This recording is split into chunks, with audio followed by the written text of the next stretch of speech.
intestino delgado.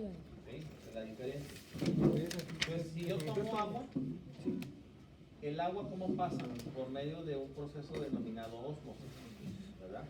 Y los electrolitos tienen que utilizar un tipo o un mecanismo de transporte. Ahorita vamos a hablar pues, de mecanismos como la difusión facilitada, que lo usamos con una proteína, vamos a hablar de intercambiadores y vamos a hablar de un poquito de biología molecular, porque sí me tengo que meter un poquito en ese aspecto de nada más son 4 diapositivas, está muy cortito el tema. ¿Se fijan? No entré mucho detalle, fue más aplicado lo del ácido clorhídrico con la bomba de protones, ¿no? O sea, hay que estudiarlo porque obviamente en el parcial si no lo van a preguntar.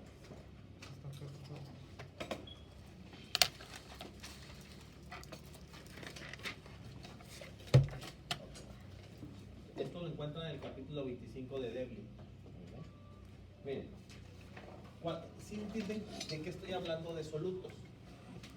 Electrolitos, sales, sodio, cloro principalmente, que son los electrolitos.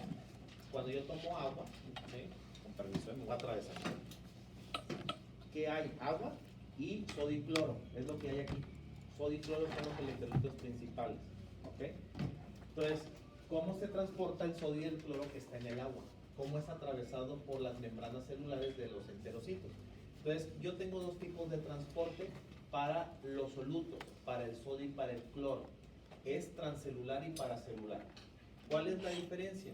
Bueno, dice que uno, el transcelular, ingresa a la célula por la membrana luminal y la salida por la membrana contraluminal. O sea, esta es la entrada principal y esta es la parte de atrás, digamos, del otro lado del enterocito. ¿Cuál es la principal?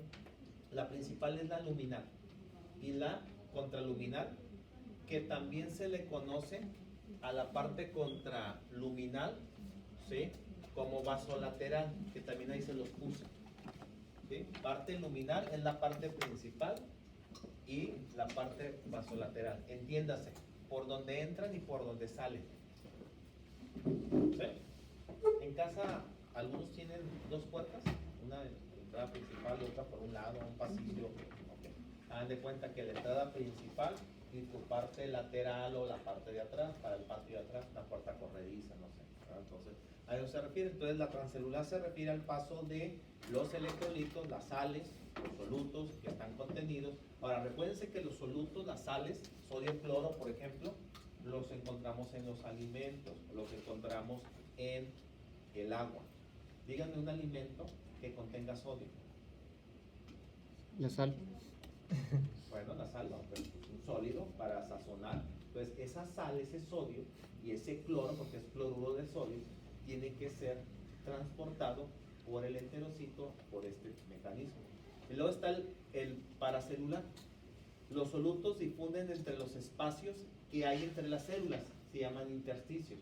Entonces, el transporte paracelular no utiliza ni la parte vasolateral o contraluminal ni la membrana luminal, utiliza los intersticios. Es como decir, utilizo las ventanas para entrar. ¿Sí entienden lo que es un intersticio? Que viene siendo esta parte de aquí. ¿Sí? Los intersticios. ¿Sí? Esa es la diferencia entre el transcelular y el paracelular. ¿Okay? Son las dos formas de cómo entran el sodio y el cloro principalmente cada vez que yo tomo agua o consumo un alimento que contiene sodio y cloro para que puedan atravesar. ¿Ahí no se ocupa ninguna bomba o sí? ¿Mande? Para que entren y salgan. Sí, es lo que ahorita vamos a ver. Si se ocupa un tipo de transporte, sobre todo lo que es la facilitada. ¿Qué utilizan en el transporte facilitado? La proteína. Ahorita vamos a ver de qué proteína estamos hablando. Normalmente pues hay una y es importante que se encuentra a nivel de membrana celular. ¿Cuál es? ¿Cuál es la proteína que se encuentra a nivel de membrana celular? Proteína. Que utiliza energía. La bomba sodio y potasio, por ejemplo, es una de las más importantes. La vamos a estar mencionando como no tienen idea. Ahora, cuando hablo de intestino delgado superior, ¿de qué zona estoy hablando? ¿Duodeno, yeyuno o ilio? Duodeno. Duodeno, ok. que en la parte superior. Ahí se absorbe el grueso de cloruro de sodio. Ahora, entiéndase grueso como la mayor proporción, así te lo dice el libro, ¿ok? Cuando habla de que absorbe el grueso, es la mayor cantidad de solutos, ¿ok? Entonces quiere decir que el duodeno hace la mayor parte de absorber el sodio y el cloro que viene de los alimentos o que viene del agua. El agua, ¿en dónde se absorbe? En el colon. Intestino grueso, en el colon. El agua, no los solutos. ¿Sí se fijan? O sea, la mayor parte de los solutos dice que va a ser en el intestino delgado, en el duodeno. Dice, de la dieta, quiere decir que la mayoría, ¿sí?, de lo que consumimos en nuestra dieta de cloruro de sodio, ya sea en el agua o sea en los alimentos, se va a absorber en el duodeno.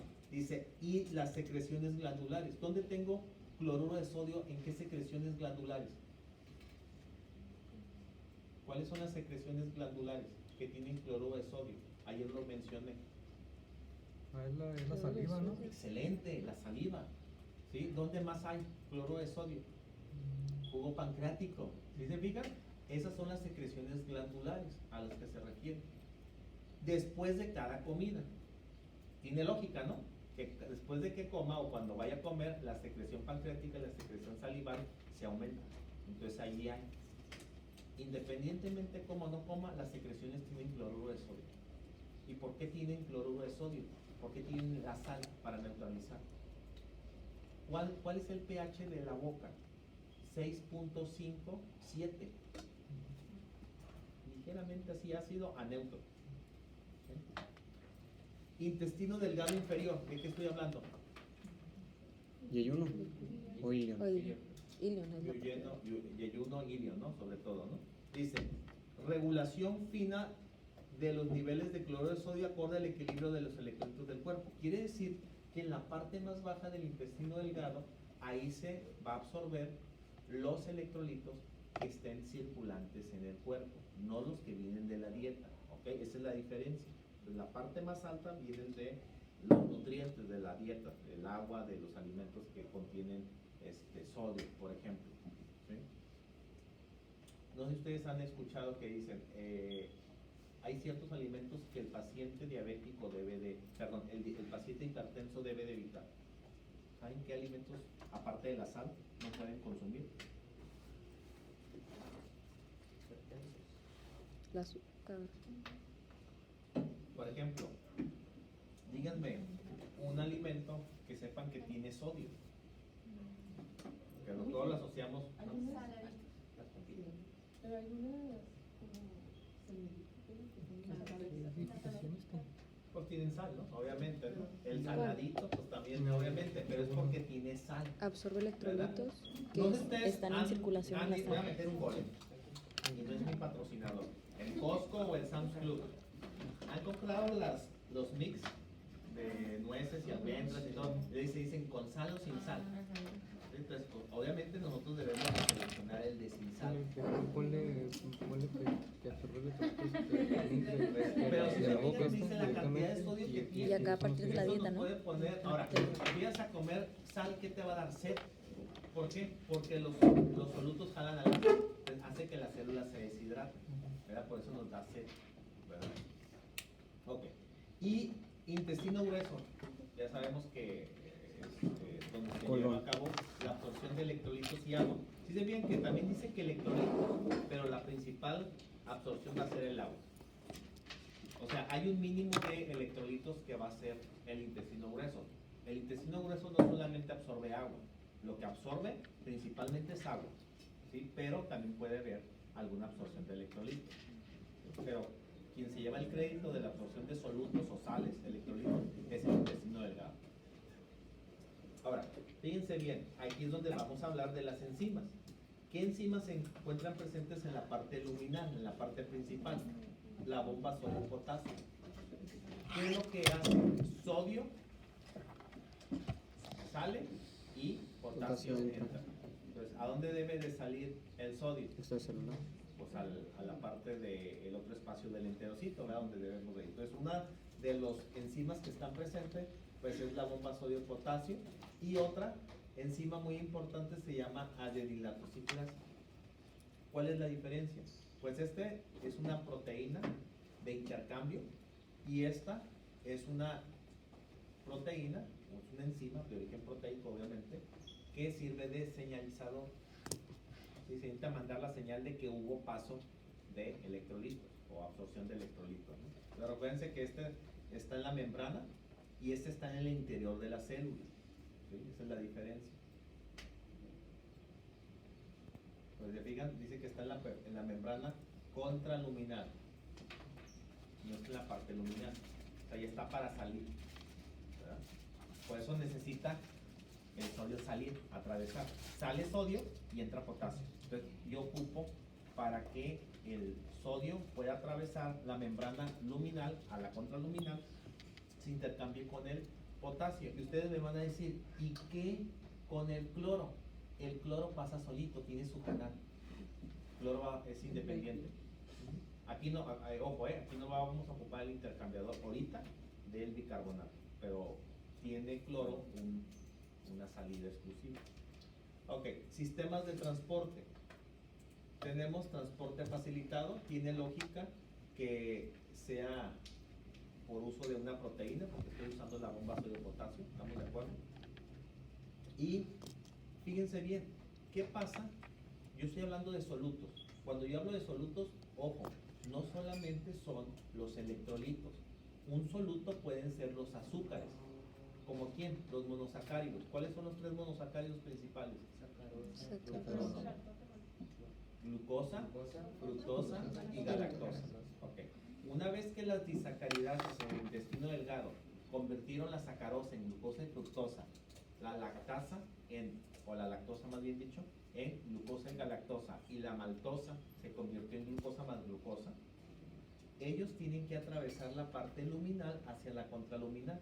Entonces, ¿quién va a ayudar a transportar monosacáridos? Fíjense bien, y fíjense quién es GLUT2. El GLUT2 está en el intestino delgado y es el que nos va a ayudar independientemente a transportar los monosacáridos obtenidos de la dieta. Si yo comí carbohidratos, si yo me comí unas papas fritas, voy a obtener glucosa de ese almidón. Y para poder yo atravesar el otro lado de la membrana del enterocito, ocupo el glucosa. Acuérdense que los GLUTs son los transportadores de glucosa principalmente, ¿no? Okay. Ahora, fíjense bien, ¿cuántos tipos de transportadores tenemos? Fíjense bien. Tengo el GLUT2, pero tengo el S-GLUT1. ¿Sí se fijaron? ¿Dónde está el GLUT2? En la parte contraluminal. ¿Y dónde está el S-GLUT1? En la parte luminal. ¿Sí se fijaron? Que hay 2 GLUTs. ¿Cuál es la diferencia? S-GLUT1 de sodio es dependiente de sodio. Este GLUT trabaja con sodio. Anótenlo, S-GLUT1, porque existe S-GLUT2. Ahorita vamos a ver el 1. Entonces, el S-GLUT1 es un transportador dependiente de sodio. Si se fijan, aquí va a transportar a glucosa y a galactosa. ¿Por qué no aparece la fructosa? Porque la fructosa tiene su propio GLUT. ¿Cuál es el GLUT dependiente de fructosa? 5. ¿Se acuerdan que ya los vimos? ¿Sí? Entonces, ese GLUT1 se encuentra en la parte luminal, en la parte principal, y es el que transporta glucosa y galactosa. Y acuérdense que es dependiente de sodio, porque es la misma parte por donde pasa el sodio. Entonces pasan, y fíjense, el GLUT2, ¿a quién va a sacar? A la glucosa y también a la galactosa. ¿Okay? Y también a la fructosa. Así se fijan que la fructosa también sale por el GLUT2, pero recuérdense que aquí está el GLUT5. Ya habíamos visto eso en carbohidratos, ya se los había dado yo, por algo, para que esto fuera más fácil. Entonces, ¿quiénes son los GLUT que están en la parte luminal para el transporte de monosacáridos? Ese GLUT1 y GLUT5. Este para glucosa y galactosa y este para fructosa. Pero si se fijan que el mismo GLUT2 saca los 3, a glucosa, galactosa y fructosa. ¿Sí? Glucosa, lactosa y fructosa. El GLUT2 se encuentra en la parte contraluminal y permite la salida de glucosa, fructosa y galactosa.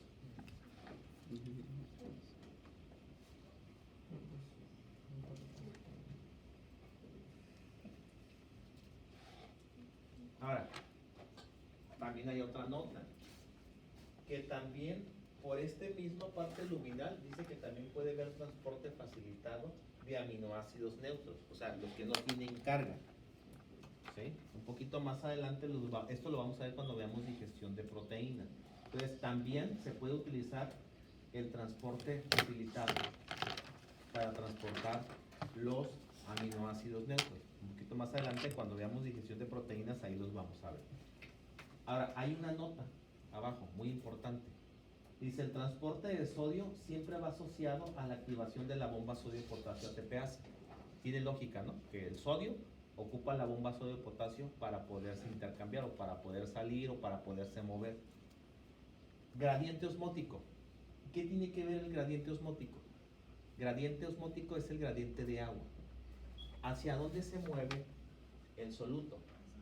Hacia donde se mueve el agua, ¿verdad? Entonces, por eso dice que va a favor del gradiente osmótico. Entonces, el agua siempre se va a mover hacia donde van las sales. Las sales jalan al agua. Entonces, por eso es bien importante que primero pasen los solutos, para que cuando pasen los solutos, el agua vaya atrás de él.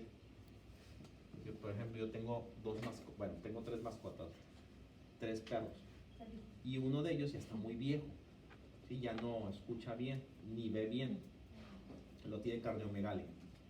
Y ese perrito, que es un pomeriano, y tengo otro que es cruza de maltés, y está más joven, tiene 8 años. Entonces, el otro perrito viejito se mueve hacia donde va el otro. Si el otro va y ladra, el otro va y ladra. Si el otro ya sabe que va a ir a comer, ahí va atrás de él. O sea, hagan de cuenta que el maltés es el soluto y el pomeriano es el agua. Entonces el agua se va a mover hacia donde esté el gradiente de concentración. Y así es como pasa el proceso de ósmosis, ¿verdad? Entonces, por eso estamos hablando de cómo pasan los solutos. ¿Quiénes son los solutos? Aminoácidos, monosacáridos y, en este caso, los electrolitos, que son el sodio y el cloro. Gradiente electroquímico, ¿a qué se refiere gradiente electroquímico? Carga. ¿Sí? Acuérdense que los electrolitos, o en este caso los azúcares, tienen enlaces de tipo covalente, son más electronegativos, entonces hay una cuestión de carga. Entonces dice, establece el potencial eléctrico para el transporte paracelular. Aquí también tiene que ver mucho las cargas de los elementos que componen a las moléculas. Entonces, no solamente depende de que el agua se mueva a favor del gradiente de concentración, sino que también las cargas eléctricas son muy importantes de las moléculas. Esos transportes son de transcelular.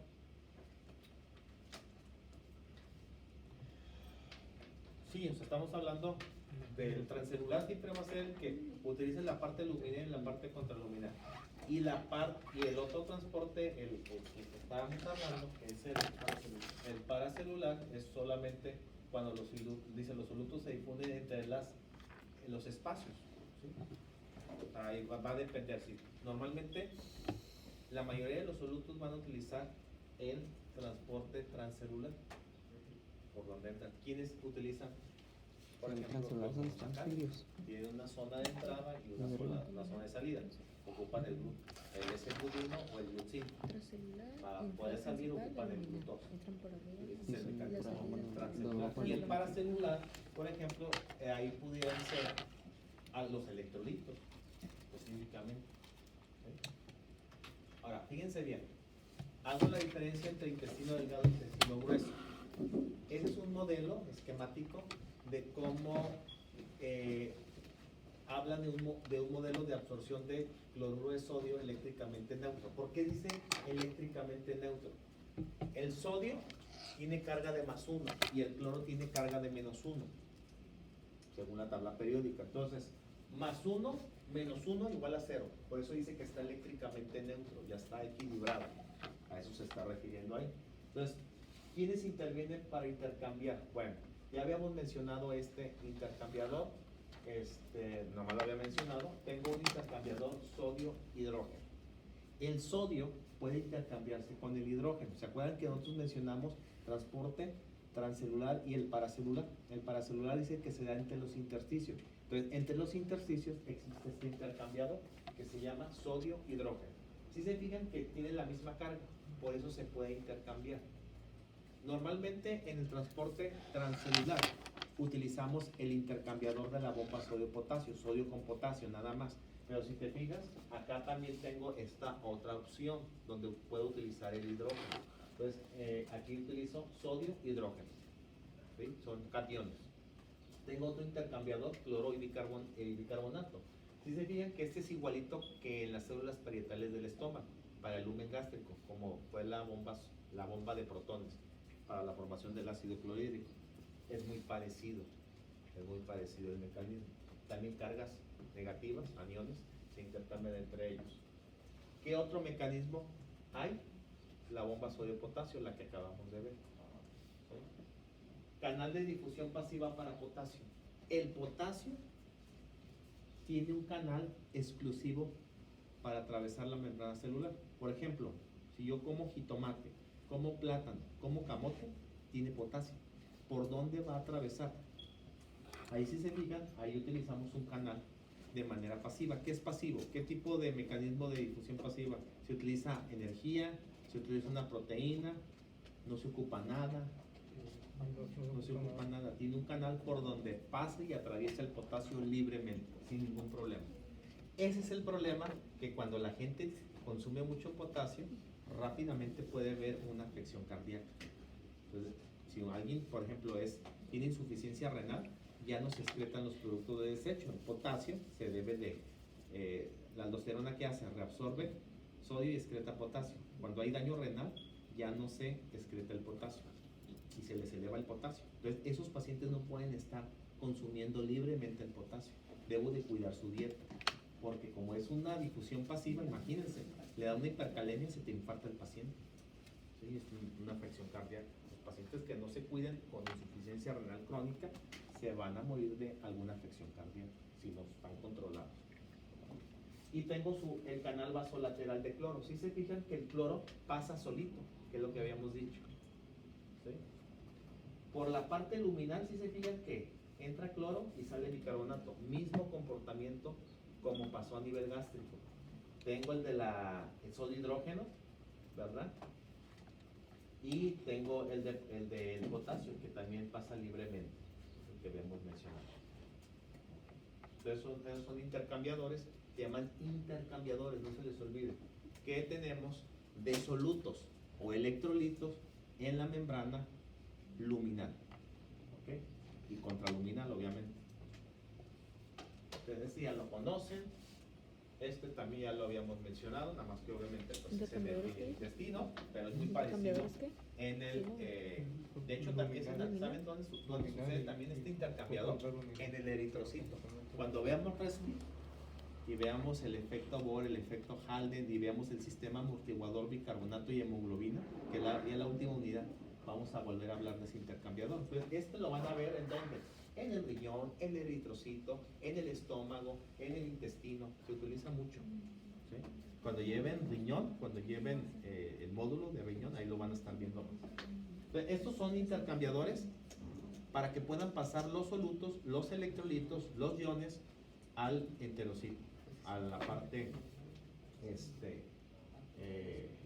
vasolateral. Yo tengo una duda. Ajá. ¿Se ocupa el intercambiador de cloro por bicarbonato porque el bicarbonato es un buffer y neutraliza las reacciones? Ujú. Bueno, sí se habla de... Sí, claro. Porque el bicarbonato, porque tiene la misma carga eléctrica que el cloro y tú lo vas a ocupar como sistema de amortiguación. ¿Sí? Y el cloro pues también necesita hacer otras funciones biológicas, ¿no? O sea, no solamente participa en la formación de jugo gástrico, sino por ejemplo en el transporte de CO2 por la sangre, entre algunas otras funciones. Entonces esos son los intercambiadores del intestino delgado. Ahora vámonos al intestino grueso. Si se fijan, son menos. Hay un canal exclusivamente para el sodio en el intestino grueso. Y hasta ahí dice ENAC, así se abrevia. Ese es un canal exclusivamente para sodio en el intestino grueso. Recuerden que el intestino grueso se absorbe la mayor proporción de agua, o el 100% de agua, pero también hay electrolitos. Entonces, en el intestino grueso, el sodio no ocupa un intercambiador como este, el hidrógeno, ¿verdad? Sino que dice que tiene un canal exclusivo, se llama ENAC, pasa solito. Dice estimulado por la hormona aldosterona. La aldosterona no solamente actúa a nivel de túbulo renal. Fíjense, dice que es estimulado. ¿Dónde actúa la aldosterona? En los túbulos renales del riñón. Entonces, esa hormona va a estimular a este canal para que pueda pasar el sodio. No se les olvide eso. ¿Sí? Te pueden preguntar, mecanismo de transporte o cuál es el tipo de transporte que es estimulado por la aldosterona para el paso de sodio a nivel de intestino grueso, que es el canal NAC. Esto lo van a seguir viendo, no crean que los siguientes módulos. Activación de la bomba sodio-potasio generando un gradiente electrogénico en el espacio entre dos células. La bomba sodio-potasio va a estar tanto en el intestino delgado como en el intestino grueso. Y salida de cloro hacia el espacio vasolateral. Si se fijan que la salida de cloro, tanto en intestino delgado y grueso, es la misma. Cloro tiene su propio canal de salida. Y en el caso del potasio, tiene su propio canal de salida. En el intestino delgado, obviamente. Si se fijan, el potasio en el intestino grueso no se absorbe más que en el intestino delgado.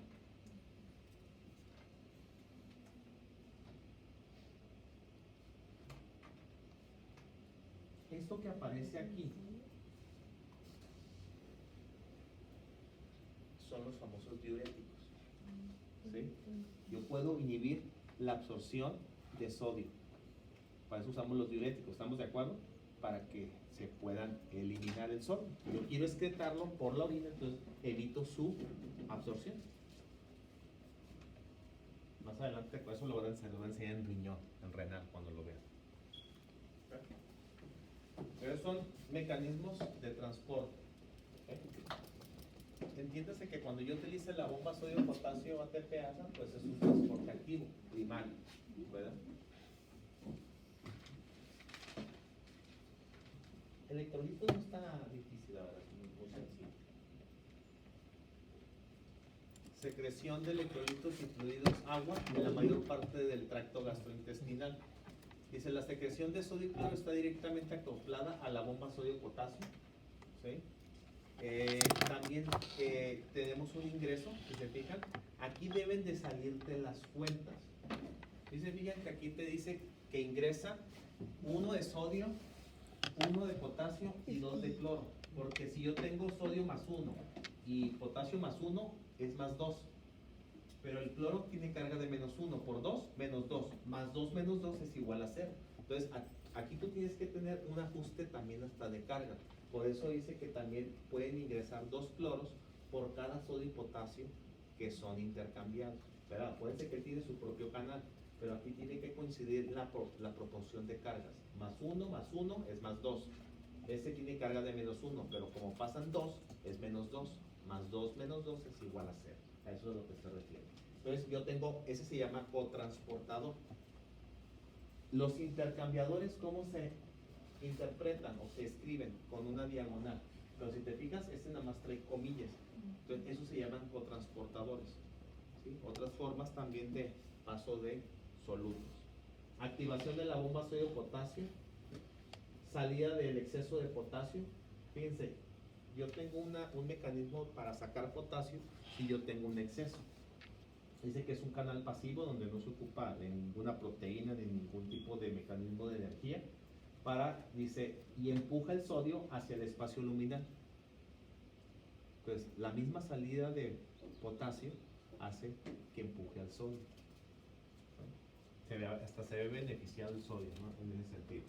Y luego dice salida de cloro de la célula a través del canal apical, que es su canal exclusivo. Entonces, si ustedes se fijan, ahí les puse en esa tablita qué es lo que entra y qué es lo que sale por los intercambiadores que ya vimos, o los cotransportadores. ¿Qué se intercambia? Saca la célula hidrógeno y mete la célula el sodio para que pueda pasar al otro lado, por eso lo mete. cloro bicarbonato saca de la célula bicarbonato. ¿Para qué lo saca? Para que sea un sistema de amortiguación y mete al cloro para que pueda ser introducido como soluto. La bomba sodio-potasio ya saben que trabaja 3×2, ¿sí? Saca 3 y mete 2. Tengo el canal de difusión pasiva de potasio, ahí significa el exceso lo saca de la célula, ¿verdad? Y el canal apical de cloro saca cloro. Entonces son los mecanismos de intercambiadores o cotransportadores que tenemos de la célula para la absorción de agua o para la absorción de solutos. En este caso hablando específicamente de los electrolitos. Pero recuerden que para azúcares, glucosa y galactosa, ¿cómo van a pasar por ese GLUT1 dependiente de sodio? ¿Cómo van a salir glucosa y galactosa? Por GLUT2. ¿Cómo entra la fructosa por la membrana luminal? Por GLUT5. ¿Y cómo va a salir? Por GLUT2. ¿Okay? El transporte de agua, dice, está acoplado de forma pasiva. Fíjense, el agua no ocupa ni energía, no ocupa de ninguna proteína, ¿sí? Dice, a la fuerza de presión osmótica. ¿Cuál es la presión osmótica? Aquella que se opone, ¿verdad?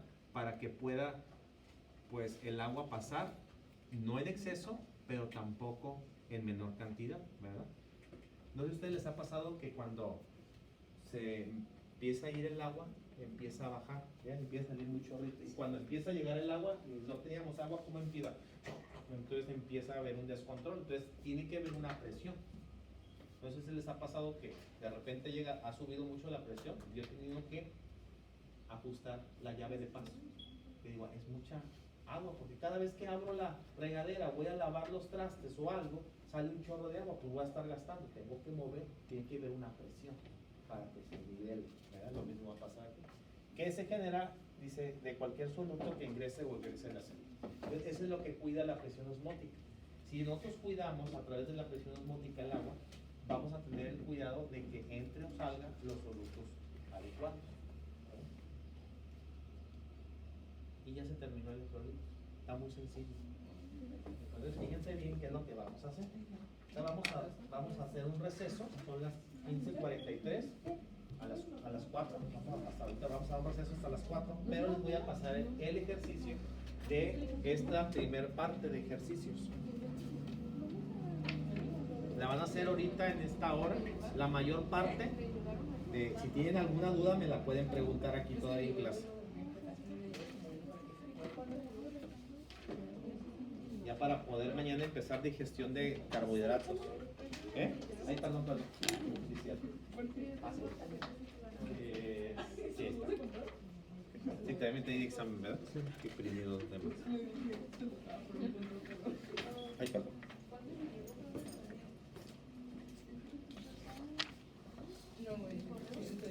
¿No nos quiere dar un examen limpio para la carpeta?